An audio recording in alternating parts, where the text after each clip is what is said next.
Alam kong marami nang naghihintay ng ating pianono recipe. Marami na po yung nagko-comment, ganoon na rin po yung mga nagme-message.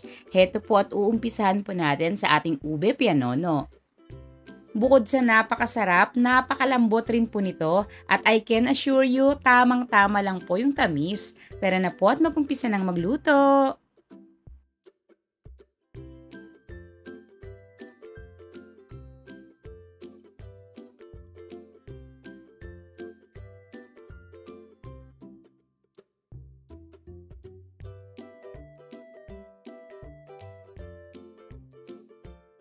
Yung mixing bowl po na ating gagamitin para lang po makasigurado tayo na hindi po ito oily, mas maganda pong pahiran po natin ito ng white vinegar. Ganun na rin po yung pinaka-wire whisk at iba pa po natin gamit katulad po ng mangkok, tinidor sa paghihiwalay po ng ating egg white sa egg yolk. Any brand po ng suka ay pwede nyong gamitin basta wala pong strong na lasa at amoy. Dito po sa ating video, hindi ko na po ito masyado pang ipa-fast forward para talaga naman pong makita nyo yung buong proseso, pero I'll make sure na susulitin ko po bawat minuto ng inyo pong panonood. Sinet aside po muna natin yung ating egg whites, then yung ating egg yolk, hahaluan po natin ng asukal, asin, oil, optional lang po yung paglalagay po ng vanilla dahil mamaya po maglalagay naman po tayo rito ng ube flavoring. Maglalagay rin po tayo rito ng gatas. Pwede po kayong gumamit ng evaporated milk. Pwede rin po yung fresh milk. I-mix lang pong mabuti bago po tayo rito maghahalo ng ating ube flavoring.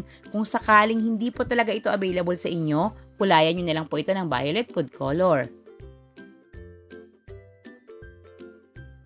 Then dito po ang gamit ko po rito ay cake flour. Kung talagang hindi lang po ito available, pwede naman pong gumamit ng all-purpose flour. Mas magaan lang po talaga yung cake flour, kaya the best pong gamitin sa mga chiffon cake. Madalas ko pong ginagawa para hindi po tayo makapag-create ng maraming bubbles dito po sa ating cake batter. Inuuna ko po munang salain at ihalo yung pong ating harina. Then kapag well mixed na po ito, saka lang po ako rito maglalagay ng baking powder. Kapag wala pa po kasi itong pampaalsa, mas pwede po natin itong haluin ng mas mabilis nang hindi po tayo makakapag-create ng maraming bubbles. Make sure rin po na salain din po natin yung ating baking powder para wala po itong buo-buo at mas madali pong maihalo dito po sa ating cake batter. Kapag well mixed na po ito, iset aside po muna natin at gawin po muna natin yung ating pong meringue. Yung ating na-separate na egg whites kanina, haluan naman po natin ng white vinegar. Dito po kung sakaling available sa inyo, pwede pong cream of tartar yung inyong gamitin, maglagay na lang po kayo ng 1/2 teaspoon. Yung acid po ay tutulong para magpatibay po dito po sa ating ginagawang meringue. Kapag protein na po yung ating egg whites, mag-uumpisa na po tayong maghalo ng ating asukal. Dahan-dahan lang po sa paghahalo nito, ang gagawin ko po, hahatiin ko po ito sa 3 additions. Yung buong listahan ng ating mga ingredients, kasama na po yung ating full costing, inilagay ko po sa bandang dulo nitong ating video para mas madali nyo pong ma-screenshots. Doon po inilagay ko yung aking expenses. Again, possible po na magkakaiba po yung presyo natin dahil magkakaiba nga po yung lugar natin, magkakaiba po yung mga presyo ng mga bilihin. At kung sakaling hanggang ngayon nanonood ka pa po nitong ating video, meaning nagugustuhan mo po ito at interesado ka po sa ating pianono recipe, pwede po bang pakishare na rin po ito para makaabot naman po sa iba at i-comment nyo na rin po kung saang lugar po kayo nanonood ngayon. Ang isa po sa indikasyon na tama na po yung pag-mix natin dito po sa ating meringue ay kapag tinaas po natin yung ating wire whisk, makakapag-create na po ito ng patusok na katulad po nito.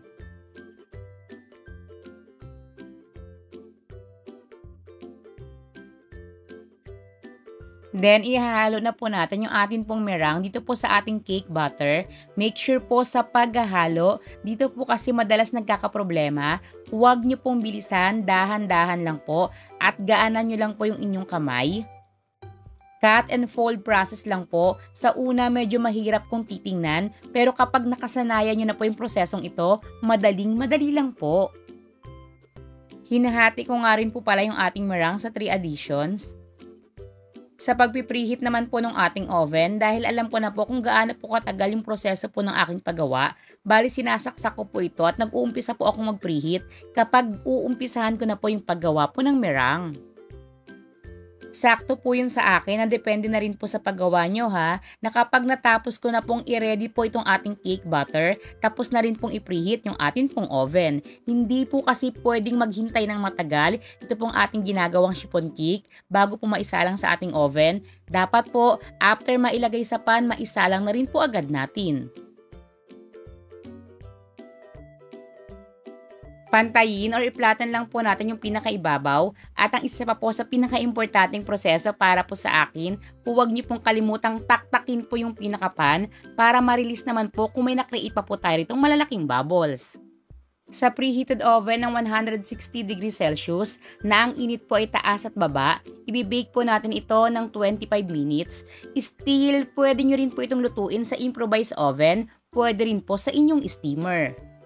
Kapag luto na po ito, huwag niyo rin pong kalimutan, itataktak pa rin po uli natin ito. Yun po yung aking proseso, depende na po ito sa inyo. Lalo na po doon po sa mga sanay na pong gumawa ng chiffon cake, kanya-kanya po tayong proseso at technique. Then itataob naman po natin ito. Dito po makikita niyo na kung anong size po nung pan na aking gamit.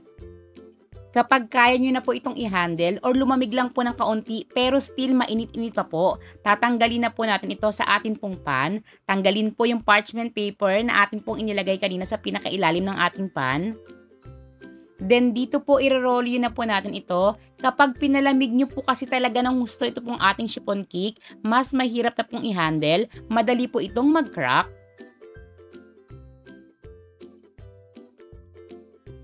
Again, dapat po mainit-init pa pero kaya nyo naman ang hawakan, i-roll nyo na po agad ito pong ating cake. After nyong mairolyo, i-rest po muna natin ito hanggang sa tuluyan na po itong lumamig.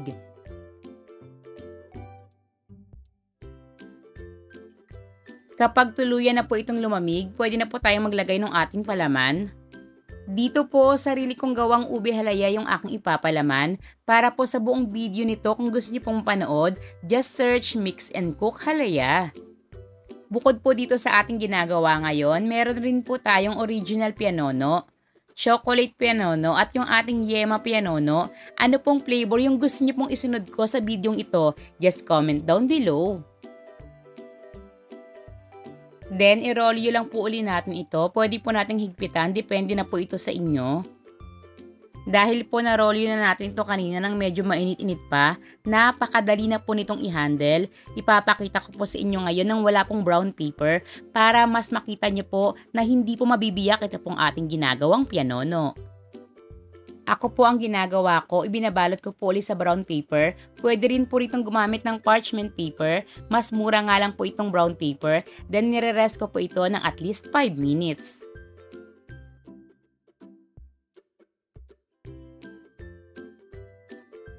Then maglagay lang po tayo ng asukal sa pinakaibabaw at gilid nito bago po natin ito hiwain sa laki na gusto natin.